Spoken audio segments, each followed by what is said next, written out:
तो कल की मूवी की स्टार्टिंग होती है आज से कई हजार साल पहले से, बिल्कुल उस टाइम से जिस टाइम पर महाभारत का वॉर चल रहा था। और इसीलिए महाभारत के वॉर के अंदर हम ये देखते हैं कि पांडवों की सेना ने कौरवों की सेना को हरा दिया होता है। इसीलिए अश्वत्थामा को छोड़कर बाकी सारे लोग मारे जाते हैं। एंड यहीं पर ही हम ये देखते हैं कि महाभारत के टाइम में अश्वत्थामा और कोई नहीं बल्कि अमिताभ बच्चन होते हैं। वॉर के अंदर अश्वत्थामा जब ये देखते हैं कि पांडवों ने न सिर्फ उनके सारे दोस्तों कौरवों को मार दिया है, बल्कि उसके साथ ही पांडवों ने मिलकर उनके फादर द्रोणाचार्य को भी मार दिया है। और इसीलिए ये सारी चीजें देखकर अश्वत्थामा को बहुत गुस्सा आता है एंड वो सीधा ब्रह्मास्त्र को समन करता है। और क्योंकि इस टाइम पर अर्जुन के बेटे अभिमन्यु की वाइफ प्रेग्नेंट होती है, इसलिए अश्वत्थामा अपने ब्रह्मास्त्र से सीधा उस पर अटैक करता है, जिसके बाद ही अभिमन्यु की वाइफ के पेट में जो बच्चा होता है वो ब्रह्मास्त्र के अटैक से मारा जाता है। अब इस चीज को भगवान श्री कृष्ण देखते हैं एंड इसीलिए इस चीज को देखकर लॉर्ड कृष्णा को बहुत गुस्सा आता है। और इसीलिए पहले तो वो अश्वत्थामा को काफी बीट करते हैं एंड फिर उसके बाद ही वो अश्वत्थामा को श्राप देते हैं कि अब उसे ना चाहते हुए भी जिंदा रहना पड़ेगा और वो बेशक से मरने की भीख मांगेगा, लेकिन तब भी वो जिंदा रहेगा और जब तक पूरा कलयुग खत्म नहीं होता तब तक उसकी सांसें चलेंगी। लेकिन श्राप मिलने के बाद अश्वत्थामा को ये रियलाइज होता है कि उसने बहुत ही बड़ी गलती कर दी है एंड इसीलिए वो लॉर्ड कृष्णा से कहता है कि अब वो अपनी गलती समझ चुका है, इसीलिए वो पश्चाताप करना चाहता है। और फिर ये सुनकर ही लॉर्ड कृष्णा उसे पश्चाताप करने का मौका देते हैं। यहीं पर ही लॉर्ड कृष्णा अश्वत्थामा को बताते हैं कि अब आने वाला जो युग है वो है कलयुग, और उसी कलयुग के अंदर कली होगा जो कि एक बहुत ही पावरफुल डीमन होगा और वो दुनिया को बर्बाद करके रख देगा। लेकिन फिर उसी को मारने के लिए भगवान श्री कृष्ण जन्म लेंगे, वो भी कल की अवतार के अंदर। लेकिन हाँ, जब कल की अवतार जिस माता के जरिए जन्म ले रहे होंगे, कल की उसी माता को जन्म लेने से रोकेगा ताकि कल की का जन्म ना हो सके। और इसीलिए उसी टाइम पर अश्वत्थामा को उनकी मदद करनी होगी और ये मेक श्योर करना होगा कि कल की अवतार का जन्म हो। अब ये सब होने के बाद ही 6000 साल बीत जाते हैं और 6000 साल बीतने के बाद ही कहानी प्रेजेंट में आती है। कहानी के प्रेजेंट टाइम में आने के साथ ही हम ये देखते हैं कि महाभारत वॉर के खत्म होने के साथ ही कलयुग की शुरुआत हो गई थी। और इसीलिए इस कलयुग के अंदर जितने भी लोगों ने जन्म लिया है उन सभी लोगों ने खुद को काफी ज्यादा इवॉल्व किया, वो काफी ज्यादा डेवलप हुए और उन्होंने बहुत ही एडवांस टेक्नोलॉजी भी बना ली। और सिर्फ यही नहीं बल्कि अपने अपने बचाव के लिए उन सब ने काफी पावरफुल और एडवांस वेपन्स भी क्रिएट किए। लेकिन अब क्योंकि कलयुग के इंसानों के अंदर बहुत ज्यादा गुस्सा और नफरत है, इसीलिए अपने गुस्से और नफरत के चलते वो सब आपस में लड़ने लगे, जिसके रिजल्ट में उन सबके बीच वॉर छिड़ गई। एंड उन सारी वॉर्स के अंदर उन्होंने न सिर्फ एक दूसरे को मारा बल्कि एक दूसरे को मारने के साथ ही उन्होंने पूरी दुनिया को भी बर्बाद कर दिया। इसीलिए प्रेजेंट टाइम के अंदर हम ये देखते हैं कि अब पूरी दुनिया डिस्ट्रॉय हो चुकी है और इसीलिए पूरी दुनिया के अंदर सिर्फ एक ही ऐसा शहर है जो कि इस टाइम पर जीने लायक है और उस शहर का नाम है काशी, जो कि इंडिया के अंदर है। इसके साथ ही यहीं पर हम ये भी जानते हैं कि असल में काशी दुनिया का पहला शहर भी है, यानी कि जब मानव सभ्यता बसना शुरू हुई थी तब उस टाइम पर काशी सबसे पहले बसाया गया था। यहाँ पर हमें पता लगता है कि काशी शहर को छोड़कर पूरी दुनिया के अंदर ऐसा कोई भी शहर नहीं है जो कि जीने लायक है, क्योंकि वो सारी जगहें बर्बाद हो चुकी है। हालांकि यहाँ पर हम ये भी जानते हैं कि काशी के अलावा एक और ऐसा शहर है जो कि जीने लायक है और उस शहर का नाम है शंबाला। लेकिन हाँ, मूवी के अंदर बहुत ही कम लोग ये जानते हैं कि शंबाला शहर कहाँ पर है। स्पेशली इसके बारे में सिर्फ वही लोग जानते हैं जो कि शंबाला में रहते हैं। अब मैं आप सबको इन रियलिटी बताऊं तो एक्चुअल रियलिटी के अंदर शंबाला नाम का कोई शहर नहीं है। लेकिन हाँ, अगर बुद्धिस्ट रिलीजन की माने तो बुद्धिस्ट लोग ऐसा मानते हैं कि शंबाला नाम का एक शहर एग्जिस्ट करता है और उनकी मान्यताओं के मुताबिक ये शहर हिमालयास के अंदर है, बट एक्चुअल में इसके बारे में कोई नहीं जानता है। और इसीलिए जिस तरह से इन रियलिटी शंबाला एग्जिस्ट करता है, ठीक उसी तरह से इसे मूवी में भी दिखाया गया है, क्योंकि मूवी में भी शंबाला शहर के बारे में कोई भी नहीं जानता है और ये भी एक छुपी हुई शहर है जिसका लोकेशन बहुत कम लोगों को पता है। अब काशी शहर के अंदर हम ये देखते हैं कि काशी के अंदर कई सारे लोग हैं और उन सब में से कुछ लोग अमीर हैं और बाकी सब लोग गरीब हैं, और इसीलिए जो भी लोग गरीब हैं उनकी जिंदगी बहुत बुरी है। इसके साथ ही काशी शहर के मिडिल एरिया के अंदर एक कॉम्प्लेक्स नाम की बहुत बड़ी जगह है जो कि देखने में एक उल्टे से ट्रायंगल जैसा दिखता है, लेकिन ये कॉम्प्लेक्स नाम का ऑब्जेक्ट काफी ज्यादा बड़ा है और इसके अंदर खाना, साफ पानी, साफ एयर, अच्छे कपड़े, अच्छे घर, पेड़ पौधे, साफ नदियां, साफ जंगल और इस तरह की सारी चीजें हैं। एंड इसीलिए जो भी अमीर लोग हैं वो सब लोग इसके अंदर रहते हैं। हालांकि इस कॉम्प्लेक्स को काफी सिस्टमेटिकली तरीके से चलाया जाता है और जो इस पूरे कॉम्प्लेक्स को रूल करता है उसे सुप्रीम कहा जाता है। पूरा नाम कहे तो सुप्रीम यास्किन। अब ये जो सुप्रीम यास्किन है ये न सिर्फ पूरे कॉम्प्लेक्स को रूल करता है बल्कि इसके साथ ही सब कुछ को मैनेज करने के लिए इसके पास खुद की आर्मी भी है, जिस आर्मी के सोल्जर्स इसके कहने पर सारे काम करते हैं। और इन सारी आर्मी को मैनेज करने के लिए इसके पास एक कमांडर भी है जो कमांडर ही आर्मी को ऑर्डर्स देता है। इसके साथ ही हम ये भी जानते हैं कि पूरे कॉम्प्लेक्स से लेकर पूरे काशी शहर के अंदर कोई डॉलर या फिर रुपीस जैसी करेंसी नहीं चलती, बल्कि यहाँ पर जो चलता है उसे यूनिट्स कहते हैं और ये यूनिट्स ही यहाँ के पैसे के बराबर है। और इसीलिए जो भी रिच आदमी इस कॉम्प्लेक्स के अंदर रहना चाहता है उसे यहाँ पर आने के लिए 1 मिलियन यूनिट्स देने पड़ते हैं, यानी कि सिंपली 1 मिलियन यूनिट्स दीजिए और फिर उसके बाद से आप कॉम्प्लेक्स के अंदर रह सकते हैं। लेकिन 1 मिलियन यूनिट्स का मतलब है 10 लाख यूनिट्स और इतने ज्यादा यूनिट्स किसी गरीब आदमी के पास नहीं है, इसीलिए उन सबको कॉम्प्लेक्स के बाहर रहना पड़ता है। लेकिन हाँ, वो सब भी कॉम्प्लेक्स के अंदर जाने का सपना जरूर देखते हैं। अब इसके बाद ये एंट्री होती है हमारी मूवी के मेन हीरो की, यानी कि रेबल स्टार प्रभास की, जिनके कैरेक्टर का इस मूवी के अंदर नाम है भैरवा।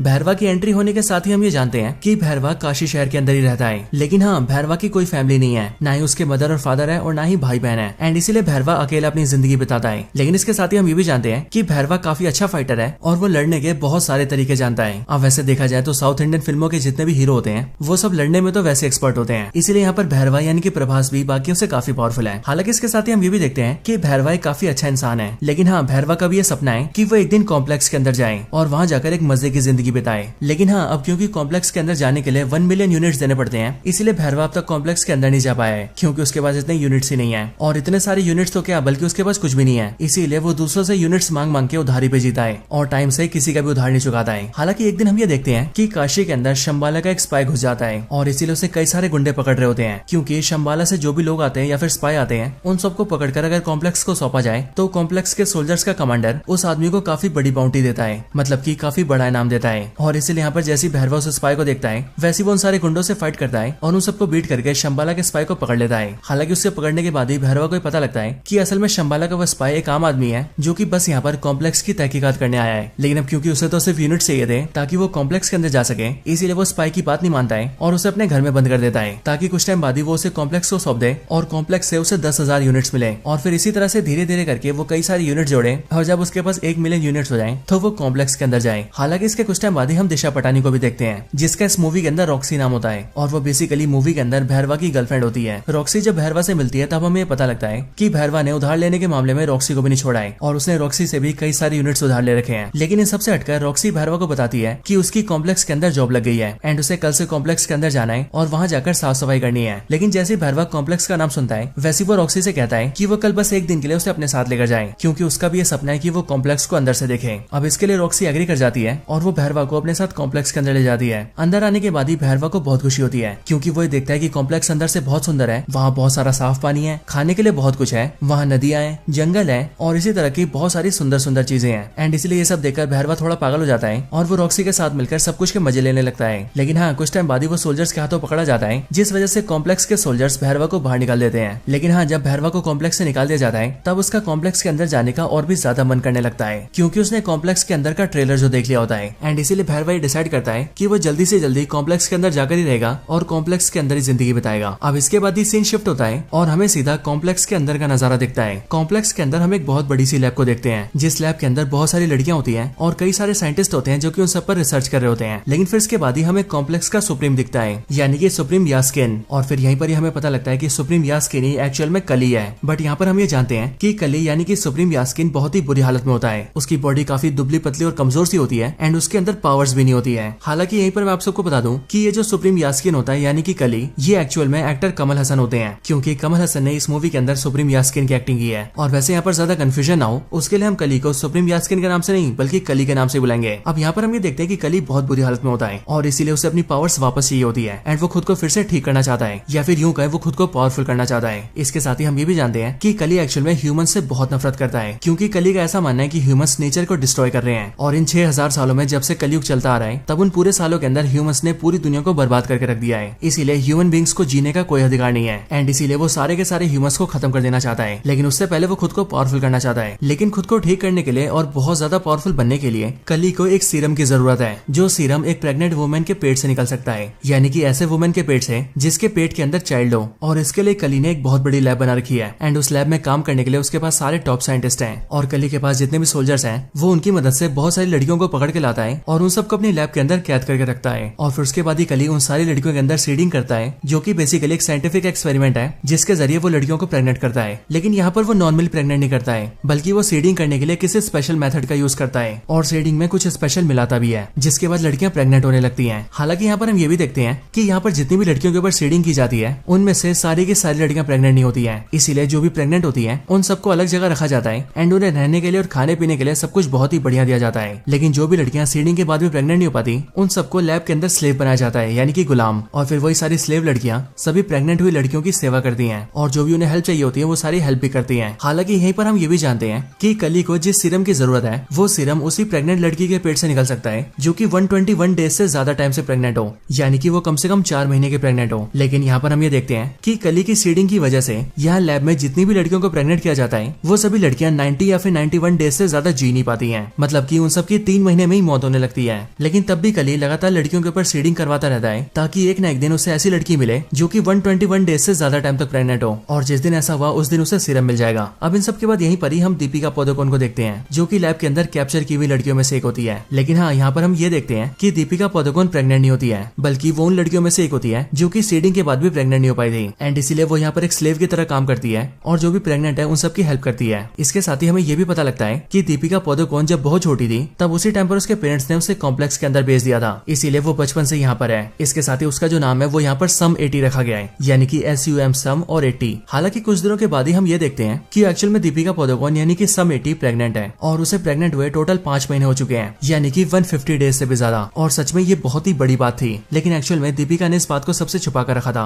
और उसने किसी को पता नहीं लगने दिया था कि वो इतने टाइम से प्रेग्नेंट है। हालांकि इसके कुछ टाइम बाद ही हम ये भी देखते हैं कि दीपिका के बहुत टाइम छुपाने के बाद भी इस चीज को एक सोल्जर देख लेता है और इसीलिए वो सीधा कॉम्प्लेक्स के कमांडर को बता देता है कि दीपिका 150 डेज से भी ज्यादा प्रेग्नेंट है। और फिर इसीलिए लैब वाले उसे उठा लेते हैं एंड उसकी बॉडी को एक बड़ी सी मशीन में डाल देते हैं एंड उसके पेट से सीरम को एक्सट्रैक्ट करने की कोशिश करते हैं। लेकिन जब एक्सट्रैक्शन को स्टार्ट किया जाता है तब जैसे ही सिर्फ एक ही बूंद एक्सट्रैक्ट होता है, वैसे ही एक बूंद के एक्सट्रैक्ट होने के साथ ही वो मशीन रुक जाती है और फिर उसके बाद ही पावर सप्लाई कट जाती है, लाइटें धीरे धीरे करके जलने बुझने लगती हैं एंड आसपास की सारी चीजें हिलने लगती हैं। और फिर इसी टाइम पर दूसरी तरफ हम ये देखते हैं कि यहाँ से थोड़ी दूरी पर एक टेंपल होता है और उसी टेंपल के अंदर अश्वत्थामा होता है, जो कि वैसे तो काफी टाइम से मेडिटेशन में होता है, लेकिन अभी अचानक से उसकी आंखें खुलती हैं और वो इस बात को फील करता है कि कल की अवतार जन्म लेने वाले हैं और इसीलिए भगवान उसे संकेत दे रहे हैं कि वो उनके जन्म होने में कोई बाधा न आने दे। एंड फिर इसके लिए अश्वत्थामा वहां से निकल जाते हैं और वो उसी वुमेन को ढूंढने लगते हैं जो वुमेन कल की अवतार को जन्म देने वाली है। हालांकि इसी टाइम पर हमें भी ये पता लग जाता है कि असल में जो कल की अवतार को जन्म देने वाली है वो और कोई नहीं बल्कि दीपिका पादुकोण है, यानी कि सम 80। इसके बाद ही हम कॉम्प्लेक्स में देखते हैं जहाँ पर सिर्फ एक बूंद सीरम के निकलने के बाद ही एक्सट्रैक्शन रुक गया था। लेकिन फिर इसके अगले पल ही हम ये देखते हैं कि जिस मशीन के अंदर दीपिका होती है उसी मशीन के अंदर उसकी एक फ्रेंड आ जाती है जो कि दीपिका की तरह ही एक स्लेव थी और वो दीपिका को वहाँ से निकाल लेती है एंड वो एक खुफिया रास्ते से होते हुए काफी नीचे आ जाती है।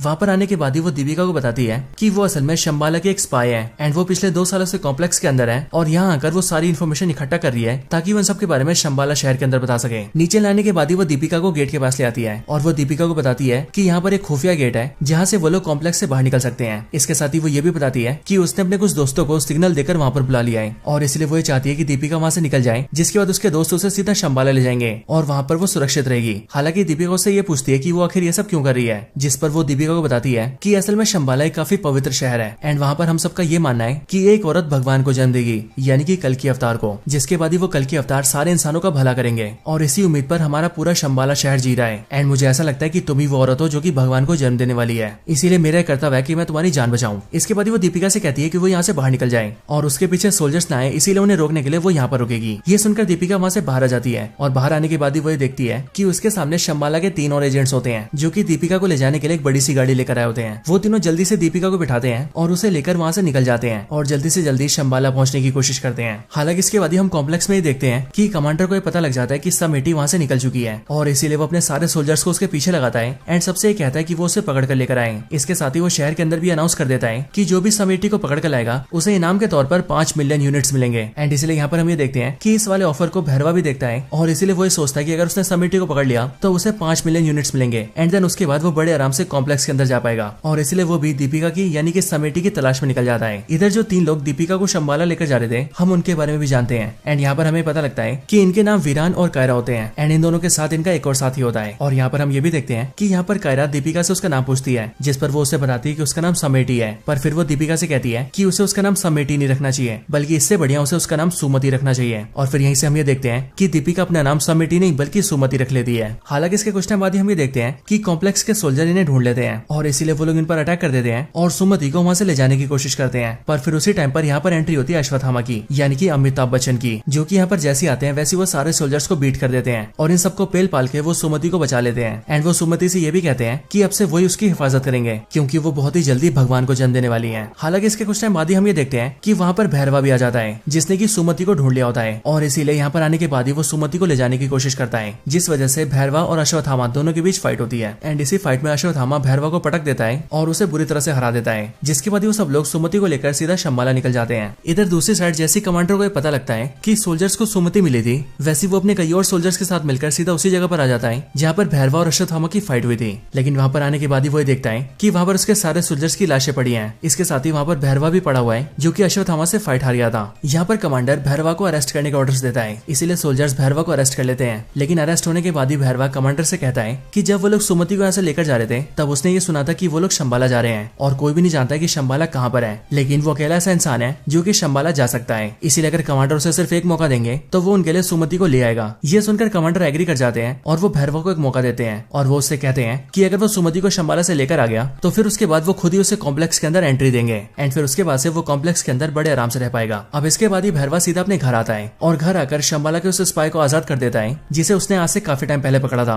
हालांकि इसे आजाद करने के बाद ही भैरवा से ट्रैप में फंसाता है क्योंकि भैरवा उससे कहता है कि अब कॉम्प्लेक्स वाले उसे कभी भी कॉम्प्लेक्स के अंदर एंट्री नहीं देंगे और इसीलिए उसे किसी को पकड़ने का कोई फायदा नहीं है एंड इसीलिए वो इसे इस टाइम पर आजाद कर रहा है। पर यह बात सुनकर शंबाला का जो स्पाई होता है वो भैरवा से कहता है कि उसे कॉम्प्लेक्स के अंदर जाने की ज्यादा सोचनी भी नहीं चाहिए, बल्कि इसकी बजाय उसे उसके साथ शंबाला जाना चाहिए जो कि वैसे ही काफी सुंदर शहर है और वहाँ पर उनके साथ जाकर उसे अच्छाई का साथ देना चाहिए क्योंकि ये कॉम्प्लेक्स वाले बहुत ही बुरे इंसान है। ये सुनकर भैरवा एग्री कर जाता है क्योंकि एक्चुअल में ये उसके प्लान का हिस्सा होता है और फिर वो शंबाला के उस स्पाई के साथ सीधा शंबाला जाता है एंड शंबाला के अंदर आते ही वो शंबाला के स्पाई को यानी कि अपने साथी को बेहोश कर देता है और फिर वो उसे धोखा देकर सीधा सुमति के पास जाता है और वो सीधा अश्वत्थामा का रूप ले लेता है और अश्वत्थामा के रूप में आकर वो सुमति को अपने साथ ले जाने लगता है। लेकिन बाहर आते उसे अश्वत्थामा घेर लेता है जिसके बाद ही भैरवा और अश्वत्थामा के बीच एक और फाइट होती है। लेकिन अब क्योंकि भैरवा इस बार तैयारी करके होता है इसलिए वो अश्वत्थामा को काफी अच्छी टक्कर देता है। लेकिन इन दोनों के फाइट के दौरान ही हम ये देखते हैं कि शंबाला के पास कॉम्प्लेक्स का कमांडर अपने बहुत सारे सोल्जर्स के साथ आ जाता है और वो सीधा शंबाला पर अटैक करके अंदर घुस जाता है जिसके बाद शंबाला के सारे सोल्जर्स भी इकट्ठा होते हैं और फिर शंबाला के सोल्जर्स और कॉम्प्लेक्स के सोल्जर्स दोनों के बीच फाइट होती है और यहाँ पर हम एक बहुत ही बड़ी वॉर को देखते हैं। लेकिन इस वॉर के अंदर कमांडर अपने सोल्जर्स के साथ मिलकर शंबाला के सारे सोल्जर्स को बहुत बुरी तरह से मार रहा होता है। इस टाइम पर ही हमें यह भी पता लगता है कि असल में अश्वत्थामा के हाथ में जो हथियार है वो एक्चुअल में उसका नहीं बल्कि कर्ण का हथियार है एंड इसीलिए यहाँ पर अश्वत्थामा के हाथ का जो हथियार होता है वो अचानक से गिरकर सीधा भैरवा के हाथ में आ जाता है। लेकिन जैसे वो भैरवा के हाथ में आता है वैसे वो हथियार चमकने लगता है और भैरवा की पावर्स भी बहुत ज्यादा बढ़ जाती है और फिर सीधा यहाँ पर फ्लैशबैक आता है और फ्लैशबैक के जरिए हम ये जानते हैं कि असल में भैरवा ही महाभारत के टाइम का अर्जुन है और यहाँ पर उसकी अर्जुन वाली असली पावर्स जाग चुकी है और फिर इसके लिए भैरवा कुछ टाइम के लिए अर्जुन बन जाता है और वो सीधा कमांडर के सारे सोल्जर से लड़ने लगता है एंड फिर वो सारे सोल्जर्स को मार देता है और एंड में वो कमांडर को भी मार देता है और फिर इस तरह से वो सुमति को बचा लेता है। लेकिन फिर जैसे वो अपना हथियार छोड़ता है वैसे हम ये देखते हैं कि वो एक बार फिर से भैरवा बन जाता है यानी कि वही भैरवा जिसे कॉम्प्लेक्स के अंदर जाना है और इसीलिए होश आते वो सीधा सुमति को उठाता है और उसे लेकर अपनी गाड़ी में बैठ जाता है और वहां से सीधा अपनी गाड़ी को फ्लाई करता है और शंबाला से निकल जाता है। इस टाइम पर अश्वत्थामा से रोकने की कोशिश करता है लेकिन वो भी भैरवा को रोकने में फेल हो जाता है और भैरवा सुमति को लेकर अपने साथ निकल जाता है। अब इसके बाद ही हमें सीधा कॉम्प्लेक्स का सीन दिखाया जाता है जहाँ पर हम कली को देखते हैं। अब आपको याद हो तो जिस टाइम पर सुमति का एक्सट्रैक्शन चल रहा था उस टाइम पर मशीन के बंद होने तक वहाँ पर एक बूंद सीरम को निकाल लिया गया था एंड इसलिए यहाँ पर हम ये देखते हैं कि उसी एक बूंद सीरम को सीधा कली के हाथ में दिया जाता है और फिर कली जैसी उसे लेता है वैसी सीरम के उस एक बूंद को वो अपनी बॉडी में डाल लेता है और जैसी वो एक बूंद सीरम कली की बॉडी में जाता है वैसे हम ये देखते हैं कि कली की दुबली पतली और कमजोर सी बॉडी बहुत ही पावरफुल और मस्कुलर हो जाती है और वो बहुत ज्यादा शक्तिशाली हो जाता है। और फिर इसके बाद ये कली डिसाइड करता है कि अब उसे बाकी का पूरा सीरम चाहिए और इसके लिए वो खुद ही सुमति को ढूंढेगा और उसके अंदर से सारा सीरम निकाल लेगा और जब ऐसा होगा तब कली इतना ज्यादा पावरफुल हो जाएगा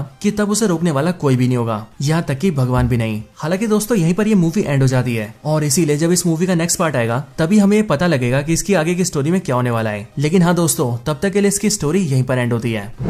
सो दोस्तों यही थी वीडियो कल की मूवी के ऊपर। आप सबको इस मूवी की स्टोरी और हमारी वीडियो कैसी लगी ये आप मुझे कमेंट्स के अंदर जरूर बताना और अगर आप सभी का कोई और रिकमेंडेशन हो तो आप वो भी मुझे कमेंट्स के अंदर बता सकते हैं। बाकी वीडियो पसंद आई हो तो इसे लाइक जरूर करें और कमेंट्स के अंदर भी कल की जरूर लिखें। आप वीडियो को लाइक और कमेंट जरूर करना क्योंकि जब आप वीडियो को लाइक करेंगे और कमेंट्स के अंदर कल की लिखेंगे तब हमें भी ये पता लगेगा कि आप सबको वीडियो बहुत पसंद आई है। और हाँ अगर आपको सच में वीडियो ज्यादा पसंद आई हो तो आप वीडियो को लाइक और कमेंट करने के साथ साथ वीडियो को शेयर भी कर देना ताकि आपके साथ साथ आपके सारे दोस्त भी इस वीडियो को देखकर मूवी की स्टोरी जान पाएं। और हाँ अगर आपको इसके अलावा हमारे चैनल की कोई और ऐसी वीडियो देखनी हो तो आप सिंपली हमारे चैनल को चेकआउट कर सकते हैं या फिर मैंने कई सारी वीडियोस के लिंक डिस्क्रिप्शन में भी दिए हुए हैं। आपका जो मन करे आप वो वाली वीडियो देख सकते हैं और मुझे उम्मीद है कि आपको वो सारी वीडियोस बहुत पसंद आएंगी। तो बस आज की इस वीडियो में इतना ही। इस वीडियो को यहीं पर एंड करते हैं। मैं मिलता हूँ आपसे ऐसे किसी और बेहतरीन वीडियो में। तब तक के लिए गुड बाय।